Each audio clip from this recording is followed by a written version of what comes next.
હતા એક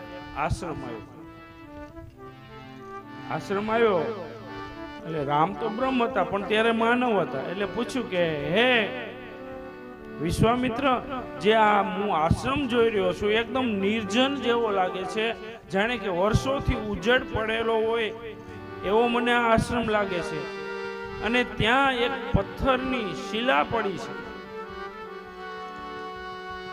તો એ કોણ છે અને આ આશ્રમ વિશે મને કહો, રામ પૂછે છે. રામ બધું જાણતા જ હતા ને એના માટે જ રસ્તે આલ્યા. અહલ્યા માટે થઈને બા પ્રભુ રામ ઈ રસ્તે હાલ્યા હતા. એટલે કીધું, વિશ્વામિત્રે ઉભા રહ્યા અને કીધું કે આ ગૌતમ ઋષિ અને દેવી અહલ્યાનો આશ્રમ છે, તો કે આ શિલાવશ કેમ છે? તો એની પણ સુંદર કથા છે.